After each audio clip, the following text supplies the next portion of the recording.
Yeah, put your shirt on. So, we're here today with my esteemed colleague, Schädeli. Normally I think we'd be here skiing in the winter. Not a lot of snow today. This is not your first time here? That's not my first. On this way, yes. This way, in the air, yes. Daniel and I, we're colleagues now since 15 years in the Berne Symphony Orchestra in Bern. How did you first come to playing the tuba? Well, I was a young boy. We grew up on a farm. We had a wind band in the village. A fantastic teacher. His name is Marcus. I just learned euphonium, and then you noticed that the tuba was much cooler, right? Yes. And I listened to a famous brass ensemble called Philip Jones Brass Ensemble. Ah, yes. And I hear the famous tuba player John Fletcher. And later, Canadian brass came to Bern giving concerts. Yeah. German brass, and then Empire brass. Always this brass chamber music was touching me much more than actually anything else. Yeah. That's what inspired you then to become a professional musician then, huh? Yes, expression and emotion through an instrument.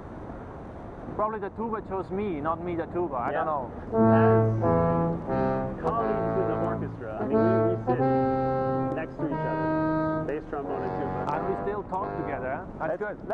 That's good. Quite remarkable. What do you think the tuba should do in the orchestra? Well, I'm just one instrument of several instruments, first of all. So we need the whole orchestra. Right. This is what I learned in chamber music. If anybody thinks that he's more important than the other, it will hardly work together.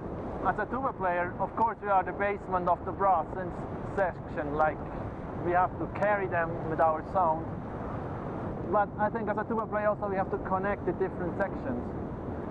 So we have a lot to do with the brass, but we have a lot to do with the double basses, and we have a lot to do with the timpani also, and even with the contrabassoon, bass clarinet, fourth horn, whatever. So this is all connections. In Bern, we play roughly, I would say, half symphony concerts and half operas. Is there a big difference in the way you approach both opera and symphony concerts? Oh, definitely. I love to do both, and it's a huge difference to play Wozzeck or Götterdämmerung or Bruckner 4 or 7 or Mahler 2. So this is another business. And we have the chance in Bern to do both. Yeah, one big difference is also the cimbasso. Yes. In the Italian repertoire I have to play a lot of cimbasso, and let's say in German a Hassliebe, so it's like you hate it and you love it on the same time. You can disturb a lot with that horn, and you can also do a lot of great things with the cimbasso, which is a completely other color. It's a trombone.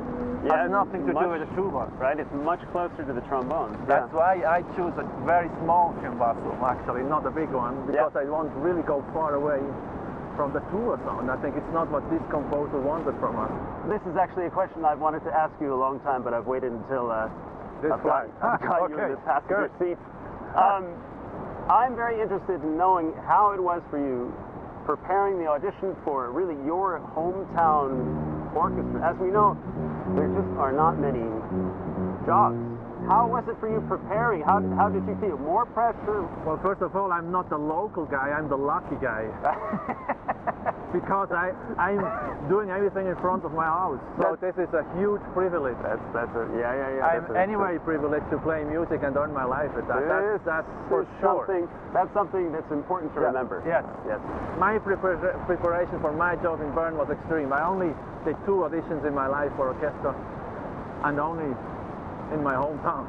And the first time I get to the final, and the second time, the second audition, then I won. And the preparation of both of these events were extreme. I worked with a mental coach, all the nutrition, all the day structure. It was, of course, it was more pressure, but it was also more pressure because my wife today already at the time was my girlfriend in the orchestra, and I wanted to have this job also for her. Yeah. So it was extreme. That's really extreme. Yeah, you have personal reasons, Yeah. musical reasons, all kinds of stuff. Yeah. And recently you've been appointed as the tuba professor in Fribourg, Lausanne. What is maybe something that you would like to give to your students?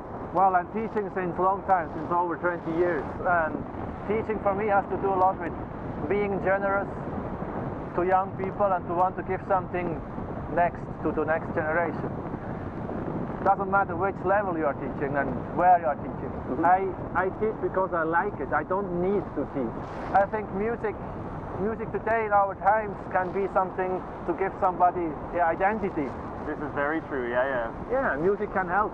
And I think young people search this kind of anchor. How do you say anchor? Yeah, base and anchor. Yeah. Daniel, I'm going to say thank you very much. Thank you, Justin, for coming with me today. Cool. It's a lot of fun. Yeah, cool. And we will see you guys later. Hot air paragliding.